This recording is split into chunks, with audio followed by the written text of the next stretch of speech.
I remember when I was much younger, probably around 5, 6 years old, and I was at my grandparents' place, and I saw a very colorful jar of M&Ms. And as a kid, you really, really want those M&Ms. And I sat there and I looked at them, and there was something inside of me that was too afraid to go over and grab them. And this is crazy because I'm 5, 6 years old, and at that time I was nervous.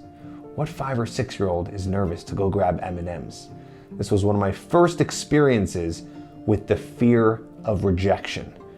And I'm gonna come to this feeling many, many more times in the future. I remember high school like it was yesterday.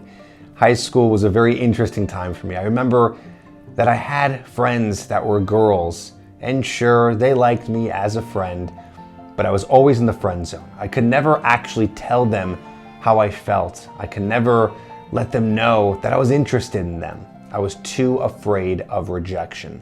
I was very shy.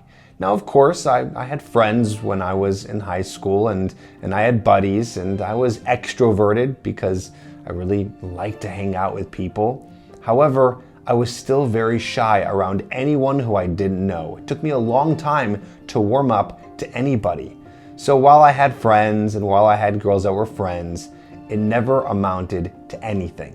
It wasn't until college when I started to come out of my shell a little bit, and of course, with the help of alcohol.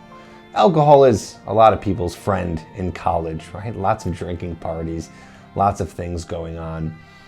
And I used alcohol as a way to socialize, and it worked. It loosened me up.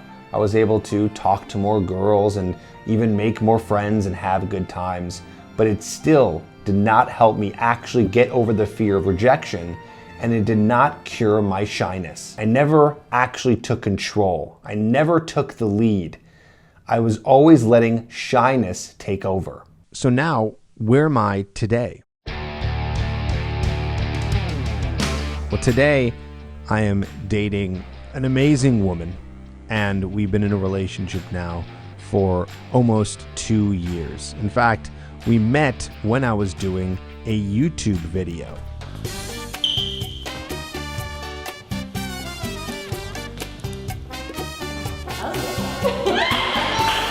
She actually used to be a NBA dancer for the Chicago Bulls, and now she teaches dance, and we have a great time together.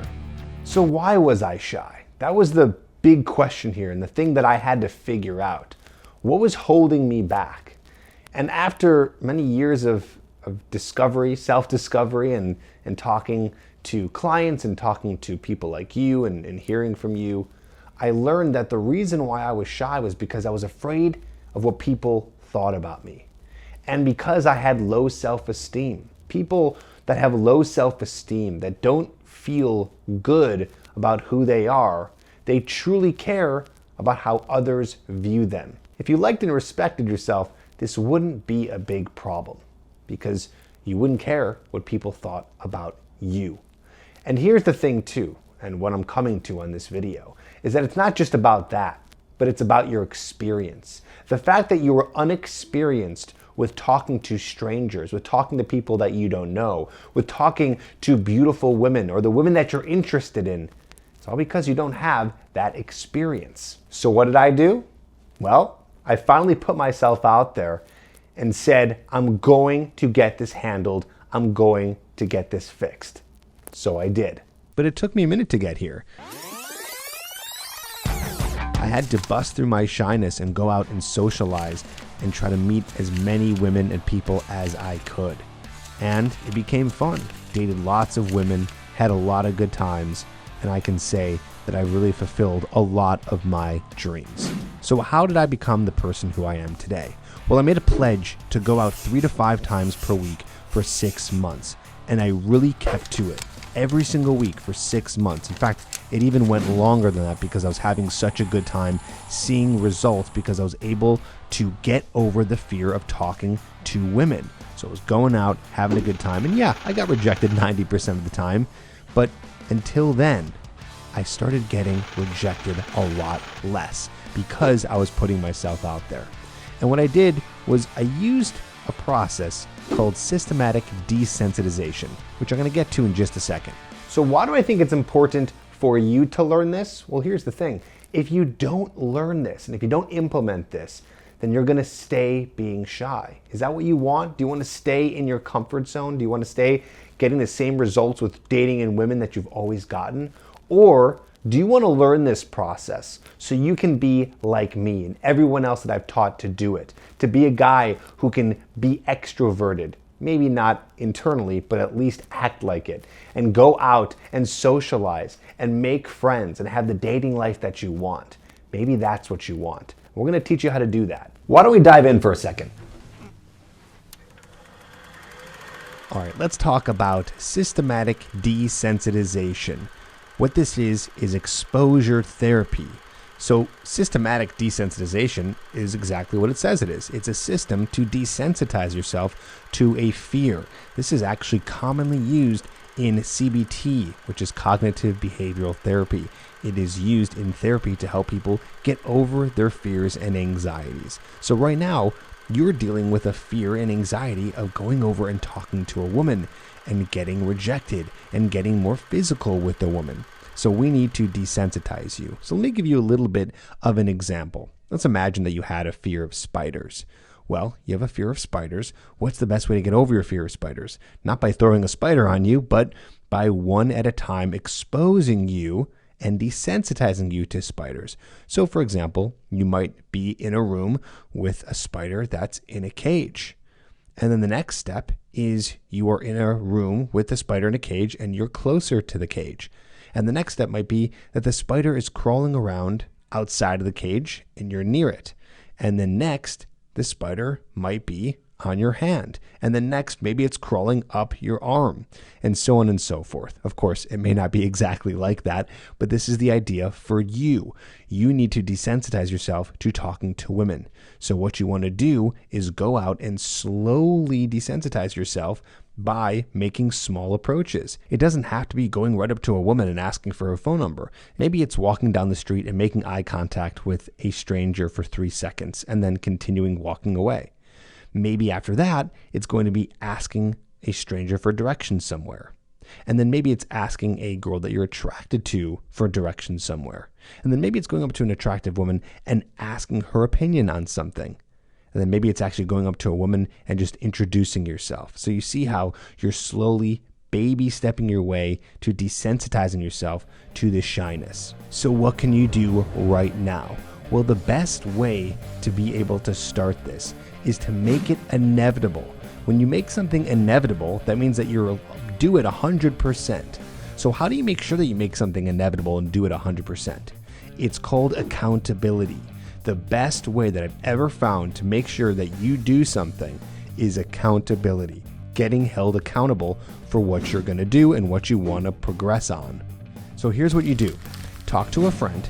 What I want you to do is tell them that you're going to give them an amount of money that's going to be really difficult for you to lose. So maybe that's $100, maybe it's $500. Whatever amount, that's going to be something you don't want to lose, or something socially embarrassing. So the whole point here is you're going to be held accountable to go out and do an approach, or at least put together your whole system here on getting on some apps, creating a social hobby, and at least going out and approaching one person. And if you don't do that, you have to pay your friend a significant amount of money or do something socially embarrassing. For example, dancing in public, which can be very embarrassing if you're shy. So, step 1, tell your friend what you're going to do. Step 2, figure out what punishment you would have if you didn't do the thing that you want to do, which is here doing an approach. Step 3, tell your friend the date and time you're going to accomplish the approach. Step 4, text him and then tell him the results. Did you do it? Did you not do it? And be honest with him. Of course, if you're not, it's going to be completely out of integrity and you're not going to feel good about it. Step 5, create another goal for you to accomplish so you keep on pushing yourself forward, or do the punishment, which might be paying him or doing something embarrassing like dancing in public. And step 6, if you didn't accomplish the goal, then I think that you need to try again for a harsher punishment. Maybe the first punishment wasn't enough. Maybe you didn't care about losing $50. Maybe dancing in public wasn't a big deal to you. Make the punishment harsher, and then you'll absolutely do it. And let me tell you something. This absolutely works. In fact, it worked for me in two ways. First of all, I remember when I was going out and I was meeting girls and having fun and using this process of systematic desensitization, right? I was going out and doing this. And I was being held accountable because I was going out with buddies who were also doing it. And they were making sure that I was going in, doing the approaches and talking to women. And here's something in my recent life. Just recently, I wanted to put on some weight. I wanted to gain 10 pounds. And I wanted to put that on, and I wanted to make sure that I actually did it. So how did I do it? This exact thing. I actually had a friend that I said to him, I said, listen, if I don't gain 10 pounds in the next 4 months, then you are going to keep a certain amount of money that I'm going to be giving you. So every single week, if I did not hit all of my eating goals, I had to pay him $100. Okay, so the whole course of around 4 months, I ended up paying him around $400 or $500. And so the idea was that at the end of the 4 months, if I complete gaining 10 pounds, I'll get the money back. And if I didn't, then I wouldn't have it anymore. And every week, if I did not hit my goals 100% of the time, I had to pay him $100. And so, of course, I only messed up 4 or 5 weeks, and the rest of them I did great and I accomplished my goal. All because I had accountability. And I never would have been able to do this without this process. So now this leaves me with you. Are you gonna stay in the same story? Or are you gonna be able to, just a few months, maybe a year down the line, be able to tell a story like mine, where you've overcome your shyness and defeated that fear of rejection? You know the next steps, so ultimately, it's up to you.